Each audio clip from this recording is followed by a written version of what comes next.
Hello, I'm Aileen. I live and work on Dunfermline High Street, and I have only lived here for 5 years, but I love to learn lots about the history of Dunfermline.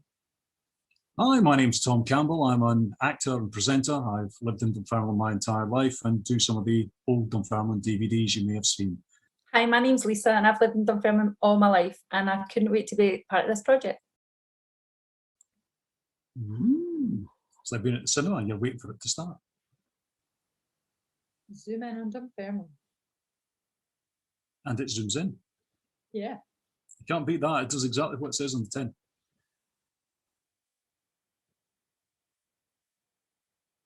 Oh, very posh. Welcome to the show. And the bagpipes come out for everything, don't they? I know, definitely.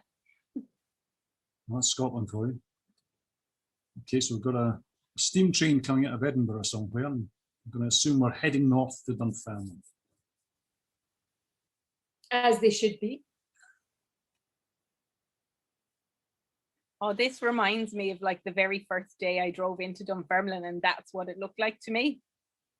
Romantic. Really? Yeah, just idealized, you know. And they still let traffic through the public park. Public park. I can't even imagine what that must have been like. Oh my God, that granny almost got knocked down there. A bit like that is kind of what it was like from what I recall. Was that long ago? 80s, 70s? That'd be 70s, looking at those cars. I think it finished in the, it was finished by the early 80s. No, the bands. That's the Dunfermline district, they're still in play today, aren't they? Yeah, fairly sure they are. That's the shows down at Rex Park, maybe? Oh, yeah. Something like that. I love a good accordion band. And the drums, it's all so passionate. And this is us at the Glen now, yeah. Yep. I have this image of everyone in Dunfermline that they have such a romanticized idea of the Glen in the summer, and it always feels like it's sunny like this. It's not, but we all love it so much. I know, but it's just the nicest place to go. Like, look at that. Gardens, oh my God. Yeah. In full bloom. Yeah, the formal gardens outside the hothouses there. So it's all volunteers that look after that now, isn't it? Mm.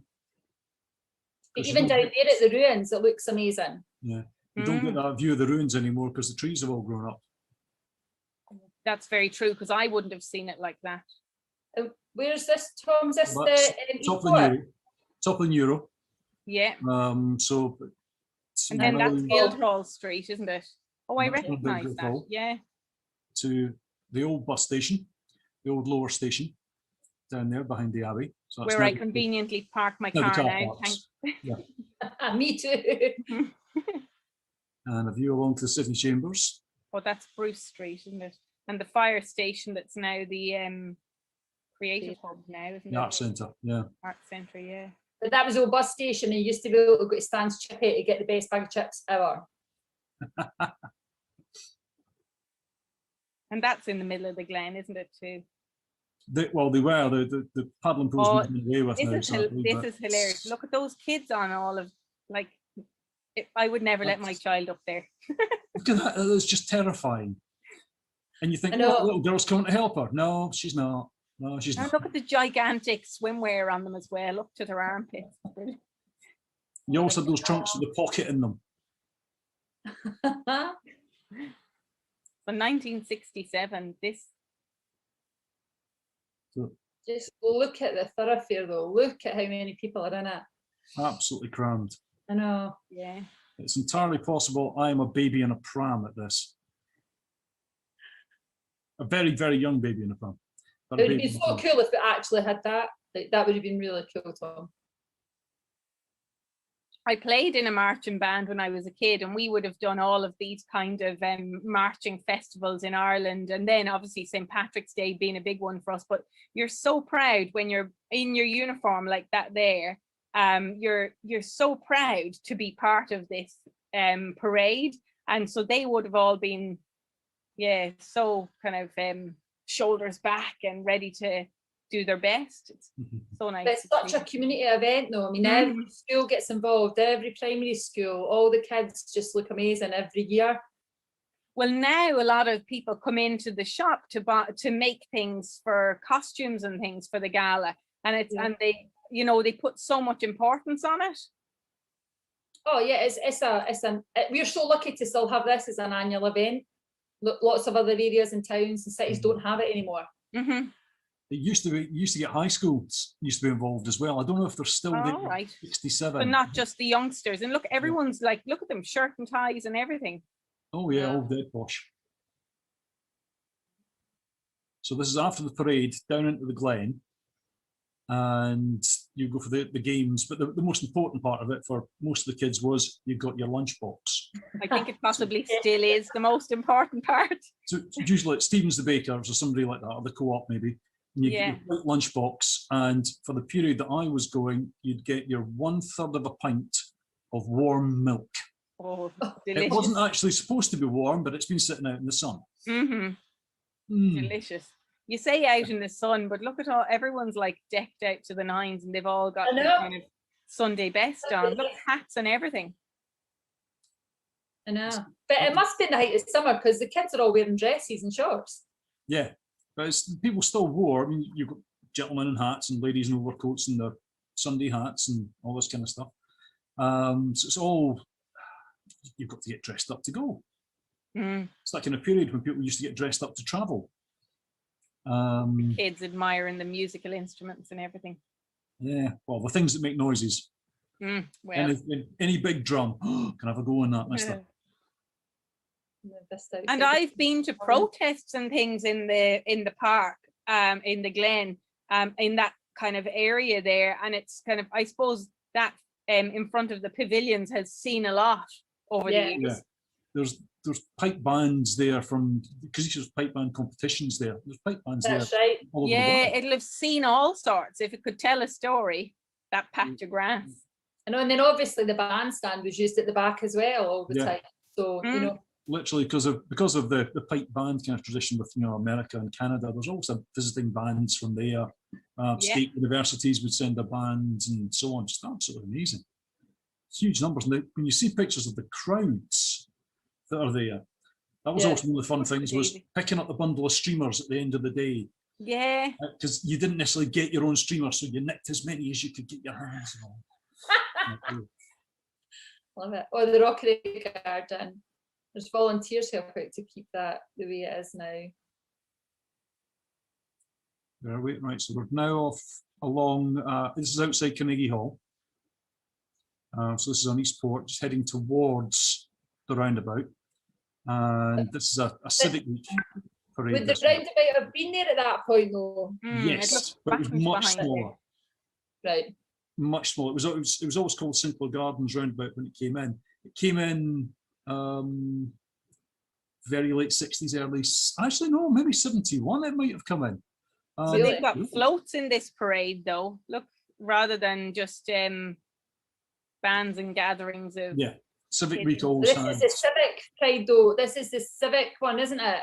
Yeah, rather than just Dockyard Rosyth Apprentices Trading Centre. I love the idea that they have to then represent by creating their own floats. They'll have had to put all this together, get the jigsaw out to make all the little waves and stuff along the edge of their float. Absolutely. The model that's on there actually looks like a copy of the Royal Yacht Britannia. So it could be something like that.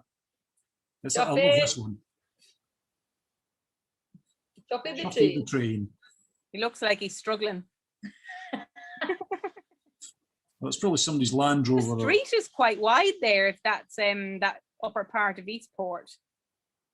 Yeah, but they've well, they went down the bottom of the town. Changed so much over the years. Because there used to be buildings right along the other side, but they've all gone by this point because they were already planning to. Yeah, they look like they've flattened the far side of the road there. Yeah, so you've already got the billboards and things up that they tend to put in for short periods.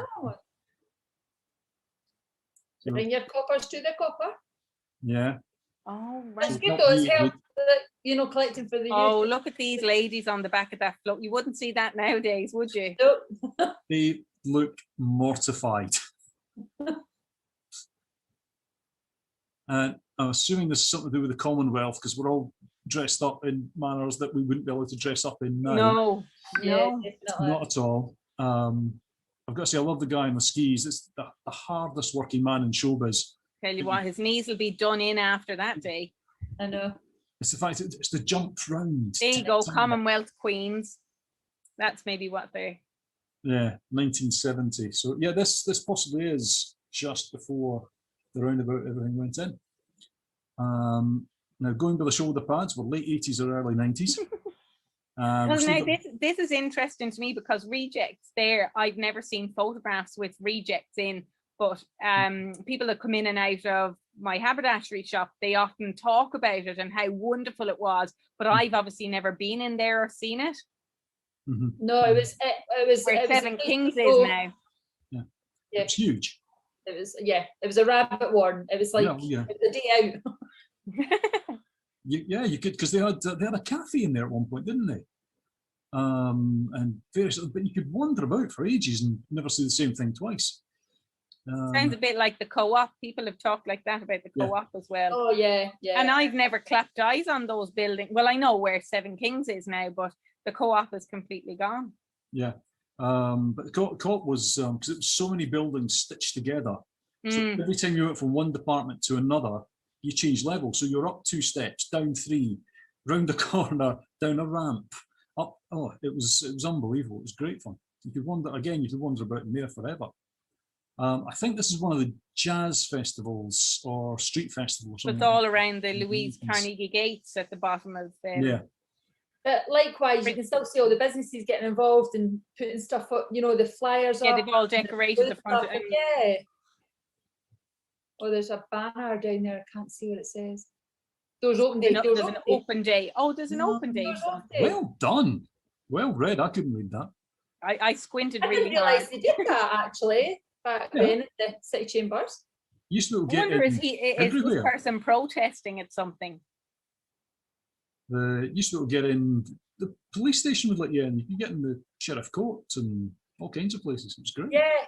And I know that you can get a tour around the chambers if they've got people in that are able to kind of take you around. Mm-hmm. Do you remember Street Fest? What was Street Fest? Street Fest. I may have been involved in this doing something, but I'm not entirely sure what I was doing. Brilliant costumes. Yeah. Got name badges, I wonder.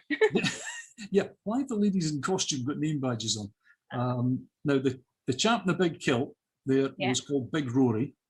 And he appeared he was at the Glasgow Garden Festival and he did the Stirling festivals and loads of other different things like that for years. He was around for absolutely years. He'll be a known street performer around here. Yeah. Right across the Central Belt. He was absolutely everywhere. They must be showing off old skills or something.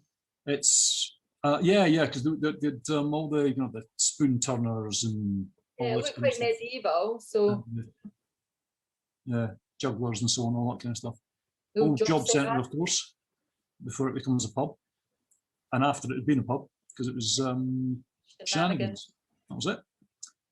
Great Irish name. Quite a good pub, that.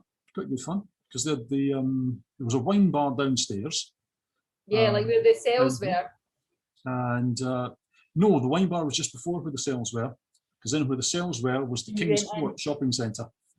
Right. Yeah, and I've heard people talk about that it was like a little courtyard or something with little independent shops, but it mustn't have been around for long, was it? It had a few years. It ran for a few years, but it was just the difficulty of getting people even that far off the high street at that point. Nowadays, people wouldn't think anything of it, and it would go down quite well. But in the sort of mid-90s, it was a bit of a struggle. I had a shop in there for about 6 months and then spent the next 3 years trying to pay it off. Oh, no. These things happen. That's the Kirkgate, isn't it? Yeah. Didn't make it Kirkgate. Yep, that's just down there. I also felt sorry for the people in these costumes because they're 900 degrees inside. With Abbey Flowers, I remember the flower shop. And more stilt walkers, look at that. Yep. There's your pal. Big Rory's back. Yeah, that's not scary at all. Well, there we go. No, that's us, I think. all done and dusted. Oh, well, Quite good night, Tom, and good night, Ailey. Night, Lisa. Bye, Tom. Good night, girls.